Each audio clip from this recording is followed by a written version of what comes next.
El secretario general de las Naciones Unidas advierte que la pandemia podría generar una gran crisis de deuda en América Latina durante 2021. En medio de este contexto, Perú decidió endeudarse con un bono económico por 100 años. El Ministerio de Economía y Finanzas explicó que los fondos se destinarán a contener la COVID-19 y también a financiar parte del gasto público. De este modo, Perú ingresa en el club de los pocos países que ya cuentan con estos bonos centenarios. Tenemos en nuestra redacción a nuestro compañero Semyon Senderov, que nos detalla las cifras de esta polémica decisión que se ha tomado en Perú. Hola, Semyon. ¿Qué tal, Fernando? Explícanos, ¿no?, este bono histórico.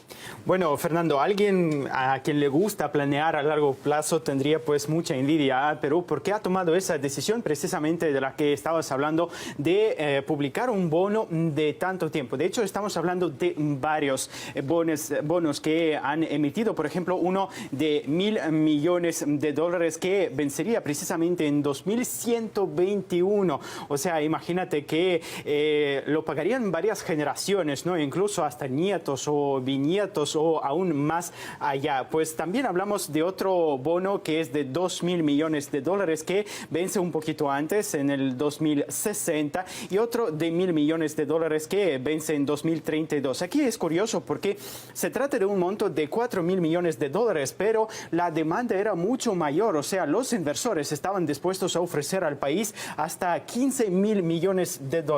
En cuestiones de la economía, esto significa que realmente tienen confianza en el país. Sin embargo, hay que destacar el ambiente en el que se está tomando esta decisión, porque en poco más de una semana el país ha visto prácticamente a 3 presidentes, porque estamos hablando de Martín Vizcarra, lo destituyeron pues precisamente por las acusaciones de corrupción, de supuestos casos de corrupción. Le sucedió pues Manuel Merino, quien duró muy poco tiempo en su cargo porque ha habido fuertes protestas, también con muertes y heridos en las manifestaciones. Entonces ahora estamos hablando de Francisco Sagasti, quien promete pues a restablecer la situación económica y que este dinero pues se devolverá. Sí, sorprende que después de esta convulsión política pues haya tanta confianza en el país. Pero lo decíamos, no es la única nación que ha accedido a este tipo de bonos, ¿no? No, no lo es. Hablamos también de Argentina, que tomó una seria decisión durante el gobierno de Macri, pues también emitió un bono centenario de $2.750 millones.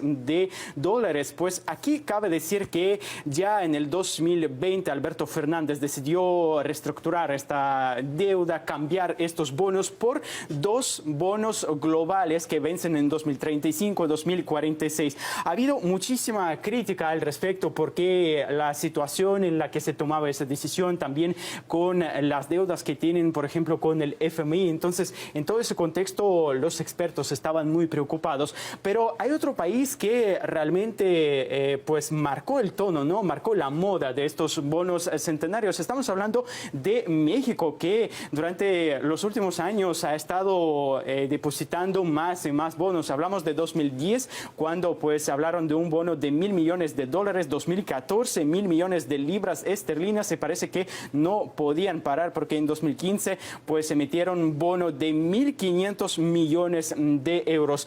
Todo a muy largo plazo, muy bien planeado, pero hay que ver cómo pues se reflejará en la situación económica de cada uno de estos países. Malabares financieros, ya veremos qué pasa, pues, ¿no?, en 100 años. La historia lo dirá. Gracias. Nosotros no lo veremos. Sí, la historia lo dirá. Gracias, Semyon. Y sobre el tema hemos conversado con el analista de CELAC y exdiputado español Sergio Pascual. Opina que esta importante medida ha sido tomada en medio de las turbulencias políticas en Perú. Destaca que lo que afectará a futuras generaciones quedó decidido por el gobierno interino.